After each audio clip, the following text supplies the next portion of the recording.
probably the number one question I get on almost a daily basis.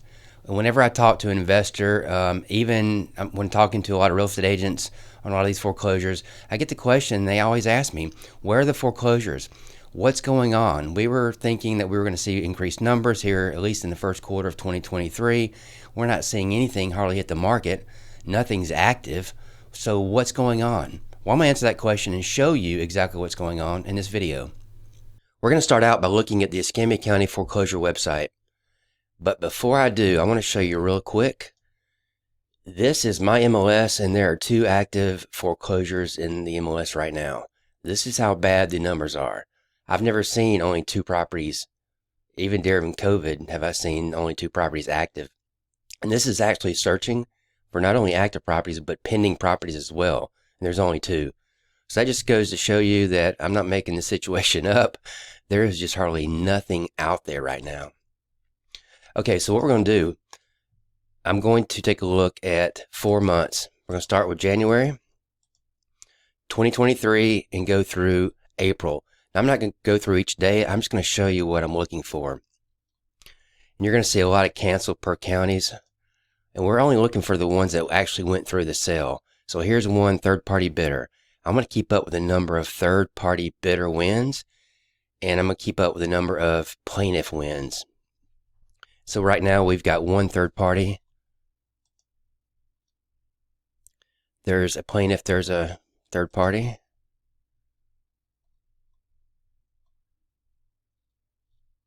Okay, this was a big day. 5 out of 6 properties that went through the auction were bought by third party bidders. 5 out of 6 never made it back to the bank on this one day. There's another third party.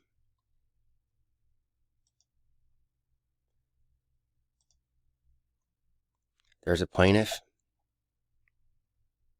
Third party, 2 more. 2 plaintiffs, 1 third party. There's a plaintiff.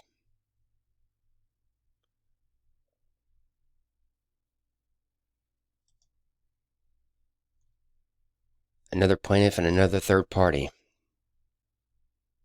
So that's going to do it for the month of January. We'll just go back here.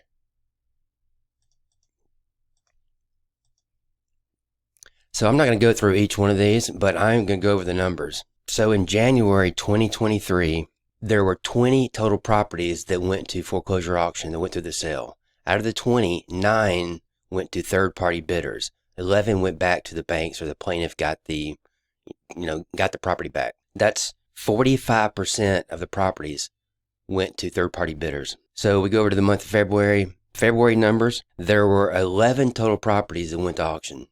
Out of the 11, 9 were won by third-party bidders. That's 82%.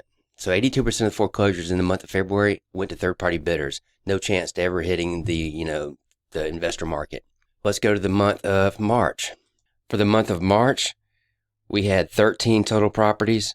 Out of the 13, 10 were won by third-party bidders. That's 72%. Big numbers. Okay, for the month of April. Now, month of April only had 12 total sales that went through the auction process. Most of them were canceled. Out of the 12, 7 went to third-party bidders. So that's basically 58.3%. So you can see by these numbers that the number of third-party bidders that are winning these properties is more than half.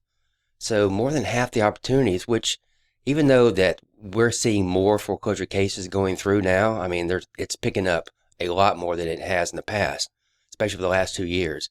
But there's not anything out there for hardly anyone to bid, so more people are getting into buying them at the actual auction. And if you are a serious investor and you have, the cash ready, this is a process you really need to learn. It is much riskier buying properties this way than it is buying them once they're bank owned. You've got to do all the title work. All the title situation is on you. Now I know a lot of people that buy these don't do anything. They just risk it. And in my opinion, the law of averages, sooner or later, you're going to get really burnt on a bad situation. Anyway, hope this made some sense. Hope it shows you just what's going on behind the scenes. I know this is just one county in Florida, but I can promise you this is going on in a majority of all the counties in Florida because there is no foreclosure inventory. I mean, there's just none right now. The banks don't have that many properties at all. And you can see why. I mean, a lot of them are getting bought this way. So, hey, if you don't mind, make sure to hit the like button, subscribe to my channel if you don't mind. Leave a comment if you have any questions. I love to answer, get a lot of good questions from people. I love to answer them. I'll help any way possible. As always, appreciate it and have a great day. Thanks.